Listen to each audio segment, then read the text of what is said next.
ओम शांति। विधि के विधान को टाला नहीं जा सकता। मृत्यु जब और जहाँ होनी होती है, इंसान वहाँ निश्चित समय पर कैसे पहुँच जाता है, देखिए आप। कहा जाता है कि काल से कौन जीता है।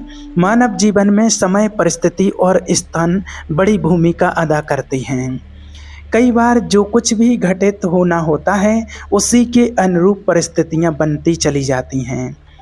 कलयुग में एक ही चक्रवर्ती सम्राट हुए हैं और वो थे सम्राट विक्रमादित्य, जिनके नाम पर भारतवर्ष में विक्रम संबंध की शुरुआत हुई है। विक्रमादित्य एक बहुत ही पराक्रम, विद्वान, कुशल, प्रजापालक, धर्मज्ञ एवं परोपकारी राजा थे। राजा विक्रमादित्य अपनी प्रजा को पुत्रवत प्यार करते थे तथा रात्रि में वेश बदलकर अपनी प्रजा के हालात और कुशलता जानने के लिए नगर भ्रमण हेतु निकल जाया करते थे। एक बार यूं ही राजा विक्रमादित्य वेश बदलकर देर रात्रि में नगर भ्रमण हेतु निकले। भ्रमण करते करते अमृत वेला का समय, ब्रह्म मुहूर्त का समय हो गया। पांव फटने लगे थे। भोर के इस समय राजा विक्रमादित्य नगर की परिक्रमा वाले मार्ग से गुजर रहे थे। मार्ग के दूसरी ओर घना जंगल था। जंगल प्रारंभ हो जाता था। अचानक राजा ने देखा कि एक नौजवान लकड़हारा कंधे पर कुल्हाड़ी लिए जंगल में प्रवेश कर गया और लकड़ी काटने के लिए एक एक ऊंचे वृक्ष पर चढ़ गया।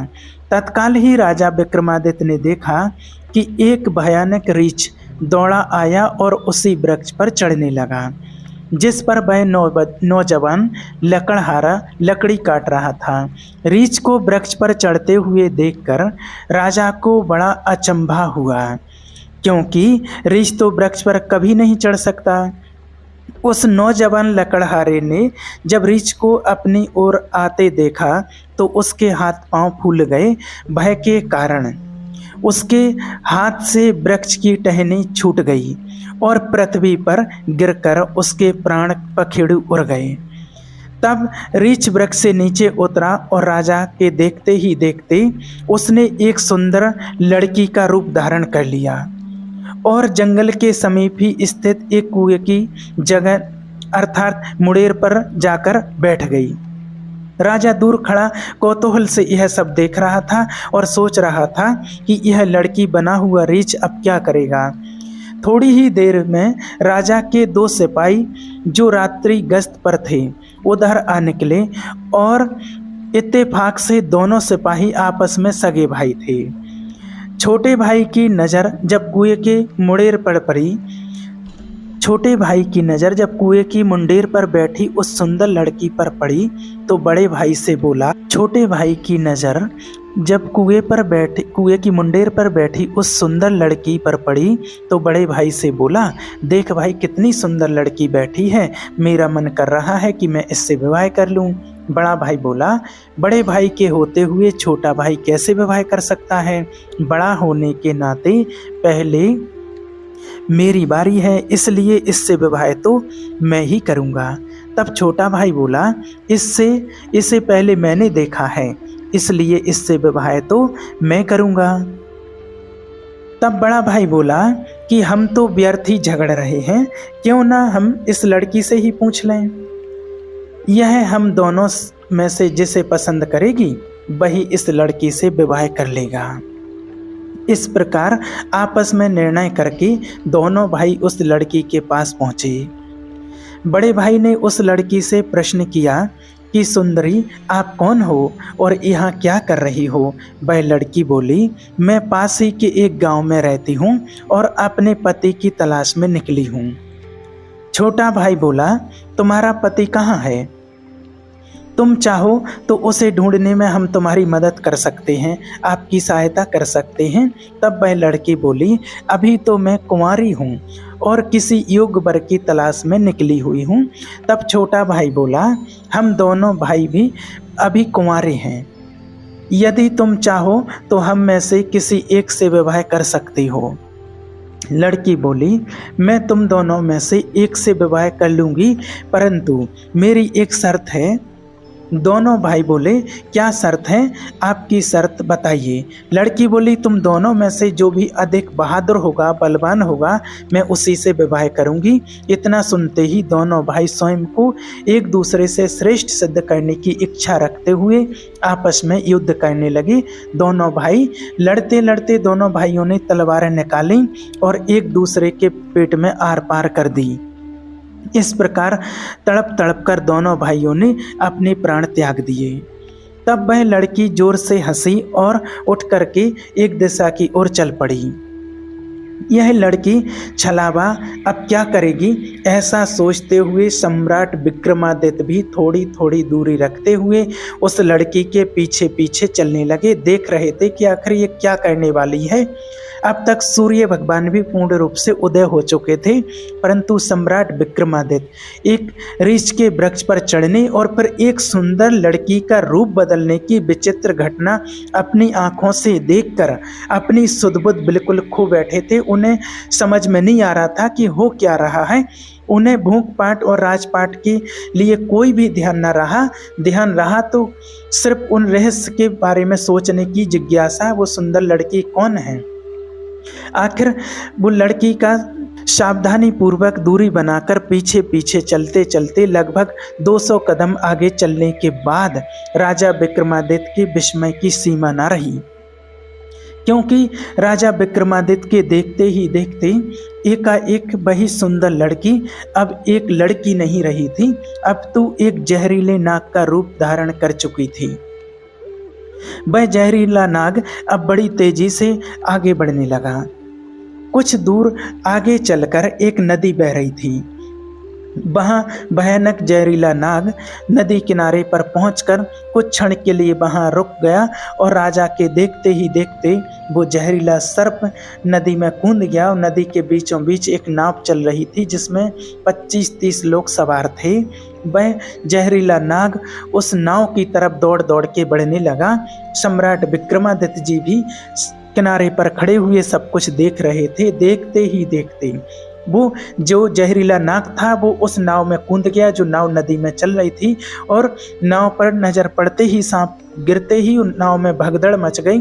अपनी जान बचाने के लिए लोग नाव से पानी में कूद पड़े। उनमें से जो लोग तैरना जानते थे वे तो तैर करके नदी से बाहर निकल गए, और जो तैरना नहीं जानते थे वे सभी लोग बेचारे पानी में ही डूब करके मर गए। थोड़ी देर के बाद वह नाग नदी से बाहर निकला और नदी के किनारे किनारे आगे बढ़ने लगा। सम्राट विक्रमादित्य जी उसके पीछे पीछे चलने लगे।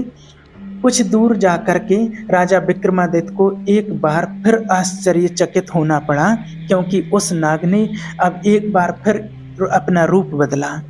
अब वह एक वृद्ध ब्राह्मण के रूप में था। राजा विक्रमादित्य ने सोचा कि इस बार इस रहस्यमय प्राणी के बारे में जानकारी लेने का अब उचित अवसर है, क्योंकि इस समय यह एक वृद्ध ब्राह्मण के रूप में है और अब मैं इससे इसके बारे में सरलता से पूछ सकता हूँ। यह सोचकर राजा विक्रमादित्य शीघ्रता से उस रहस्यमय ब्राह्मण की ओर बढ़ने लगे। राजा विक्रमादित्य उस छलावे और रहस्यमय ब्राह्मण का पीछा कर रहे थे। अब राजा विक्रमादित्य तेज तेज कदमों से चलते चलते उस वृद्ध ब्राह्मण छलावे के सम्मुख पहुंच गए और उसे हाथ जोड़कर प्रणाम किया। वृद्ध ब्राह्मण ने भी हाथ जोड़कर अभिवादन स्वीकार किया। तब राजा विक्रमादित्य ने उससे प्रश्न किया, आप कौन हैं? वह बोला, तुम्हें दिखाई नहीं देता, ब्राह्मण हूँ। राजा बोला, आप असत्य बोल रहे हो, आप ब्राह्मण तो नहीं हो। वह बोला, तो फिर तुम ही बता दो कि मैं कौन हूँ। राजा बोले, तुम वो नहीं हो जो नजर आ रहे हो। वह बोला, मैं जो कुछ भी हूँ तुम्हें इससे क्या लेना देना है, तुम अपने काम से काम रखो और अपना रास्ता नापो। राजा बोले, मैं सच्चाई जानने बिना आपका पीछा नहीं छोड़ूंगा, आपको सच्चाई बतानी ही पड़ेगी। वह बोला, मैंने तुम्हें बताया तो कि मैं एक ब्राह्मण हूँ। तब राजा विक्रमादित्य बोले, आप मुझसे झूठ नहीं बोल सकते, मैं आपका तब से पीछा कर रहा हूँ जब आप रीछ बने हुए थे। उस समय आपने उस नौजवान लकड़हारे को मारा। फिर आप एक सुंदर लड़की बने और उन दोनों सिपाही भाइयों को एक दूसरे के हाथों से मरवा दिया। फिर आप एक जहरीले नाग का रूप धारण करके नदी में छलांग लगा दी और नदी पार कर रही नाव में घुस गए और तुम्हारी दहशत के कारण नाव में सवार यात्रियों में भगदड़ मच गई। नाव पलट गई और आधे यात्री नदी में डूबकर मर गए। ये सब कुछ तुमने ही किया है। अब आपने वृद्ध ब्राह्मण का रूप धारण किया है। अब सीधी तरह से सच सच बता दो, आप कौन हो? वह बोला, यदि ना बताऊं तो? यह सुनकर राजा विक्रमादित्य ने अपनी तलवार निकाल ली और बोले, तो फिर मरने के लिए तैयार हो जाओ। तुम जानते नहीं, यह राजा विक्रमादित्य की नगरी है और मैं राजा का वफादार नौकर हूँ।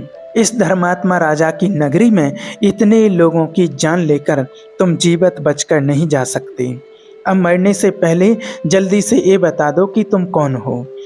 राजा विक्रमादित्य की यह धमकी सुनकर वह वृद्ध ब्राह्मण जोर जोर से खिलखिलाकर हंस पड़ा और बोला, मैं जानता हूँ कि यह महाप्रतापी सम्राट विक्रमादित्य की राजधानी है और मैं यह भी जानता हूँ कि तुम ही विश्व प्रसिद्ध सम्राट विक्रमादित्य हो। और फिर भी एक बात जान लो कि तुम मुझे नहीं मार सकते, बल्कि एक दिन ऐसा आएगा कि मैं ही तुम्हें मरने के लिए विवश कर दूंगा और तुमको मरना पड़ेगा, तुम्हें कोई नहीं बचा पाएगा। उसके यह बोल सुनकर राजा विक्रमादित्य सोचने लगे कि जिसने इस भेष में भी मुझे पहचान लिया वह कोई छोटी मोटी हस्ती तो हो नहीं सकती। तो राजा थोड़े विनम्र होकर बोले, अब आपने मुझे पहचान ही लिया है तो कृपया आप बताएं कि आप वास्तव में कौन हो। तब वह ब्राह्मण बोला, किसी ने सत्य ही कहा है कि संसार में 4 प्रकार के हट प्रसिद्ध हैं, राजहट, बालहट, त्रियाहट और योगहट। तुम राजा होकर राजहट पर अड़े हो, बिना मेरी सच्चाई जाने तुम मानोगे नहीं, इसलिए मुझे बताना ही पड़ेगा कि मैं कौन हूँ। अतः राजा अब ध्यान लगाकर सुनो कि मैं कौन हूँ और मैं तुम्हारी राजधानी में क्यों आया हूँ, मेरा क्या काम था। तब उस वृद्ध ब्राह्मण ने अपना परिचय बताना शुरू किया। बोले, हे राजन, मैं तुम्हें बताता हूँ कि मैं वास्तव में कौन हूँ। जो भी मैं बताऊँगा एक एक शब्द महाराज आप ध्यान लगा करके सुनना। मेरा नाम काल है। तुम जानते हो कि संसार में जितने भी प्राणी जन्म लेते हैं उनकी मृत्यु निश्चित होती है, इसलिए इस भूमि को मृत्युलोक भी कहा जाता है। जब प्राणी माता के गर्भ में आता है शिशु बनकर, तो उसके पूर्णांग बनने के बाद आत्मा उसमें प्रवेश करती है, अर्थात वह सजीव हो उठता है। उसी समय उसकी मृत्यु का समय, स्थान और परिस्थिति, अर्थात मृत्यु किस प्रकार से होगी, यह भी उसके कर्म के कारण विधाता की ओर से निश्चित कर दिया जाता है। राजन, ध्यान से सुनो। तुम यही भी जानते हो कि दुनिया के हर प्राणी के जन्म मरण का लेखा जोखा चित्रगुप्त के पास है। जब भी किसी प्राणी की मृत्यु का समय आ जाता है तो वह धर्मराज को सूचित करते हैं। अब क्योंकि सभी प्राणियों की मुक्ति मृत्यु का विभाग भगवान शिव के पास है, तो जब भगवान आज्ञा दे देते हैं तो धर्मराज मुझे अर्थात काल को आज्ञा देते हैं, तब मैं मृत्यु लोक अथवा पृथ्वी पर आता हूँ। मुझे यह पता होता है कि किस प्राणी की किस समय किस स्थान पर और किस परिस्थिति में मृत्यु होगी। मैं उस प्राणी को निश्चित समय पर उसी निश्चित स्थान पर लेकर जाता हूँ अथवा पहुँच जाता हूँ। इस बात को आप सभी वीडियो को सुनने वाले भाई बहनें सभी ध्यान से सुन लें कि देखिए एक एक शब्द जो आपके किसी परिवार में किसी की मृत्यु हो जाती है तो बहुत दुखी होते हैं कि ऐसा नहीं होता तो उसकी मृत्यु नहीं होती, वहाँ नहीं गया होता, मैं समय से हॉस्पिटल पहुँच जाता, डॉक्टर के पास पहुँच जाता, वहाँ नहीं जाते तो एक्सीडेंट नहीं होता, वहाँ नहीं जाने देते तो ऐसा नहीं होता, मैं घर में होता तो वो फांसी न लगाता, जहर न खाता। लेकिन यहाँ काल की बात आप ध्यान से सुनिए काल क्या कहता है कि मुझे यह पता होता है कि किस प्राणी की किस समय किस स्थान पर और किस परिस्थिति में मृत्यु होगी। मैं उस प्राणी को निश्चित समय पर उसी स्थान पर लेकर जाता हूँ अथवा वहाँ पहुँच जाता हूँ जहाँ पर उसकी मृत्यु लिखी हुई है। उस स्थान पर या तो मैं खुद पहुंच जाता हूं अथवा उस व्यक्ति को पहुंचा देता हूं जहां पर उसकी मृत्यु लिखी हुई है अथवा निश्चित है। और जिस प्रकार से उसकी मृत्यु लिखी गई है मैं उस स्थान पर वैसी ही परिस्थितियां अथवा हालात बना देता हूं। और उस लकड़हारे को मैंने नहीं मारा। राजा विक्रमादित्य बोले, तुम फिर झूठ बोल रहे हो। मैंने स्वयं अपनी आंखों से देखा है कि उस लकड़हारे की मृत्यु का कारण तुम ही थे।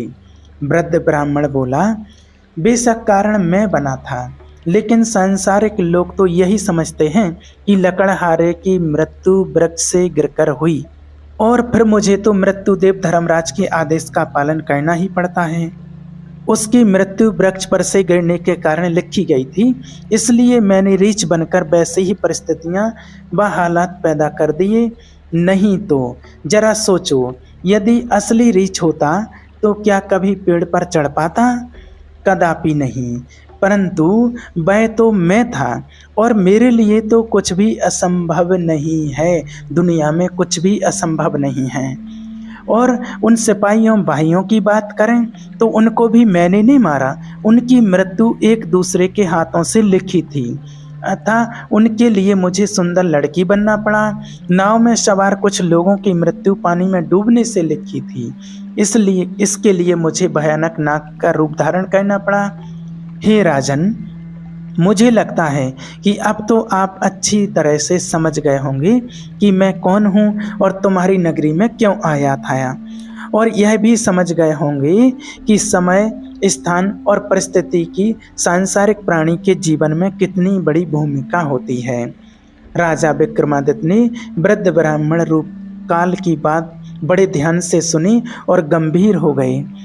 काल कहने लगा, हे राजन, अब मैं चलता हूँ। राजा विक्रमादित्य बोले, हे कालदेव, आपने मुझे बहुत अच्छी जानकारी दी है, जिसके लिए मैं आपका बहुत आभार व्यक्त करता हूँ, आपका दिल से धन्यवाद करता हूँ।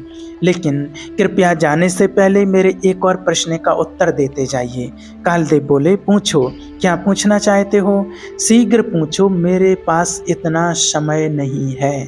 राजा विक्रमादित्य जी बोले, कृपया करके मुझे यह बताइए कि मेरी मृत्यु कब, किस स्थान पर और किस प्रकार से होगी।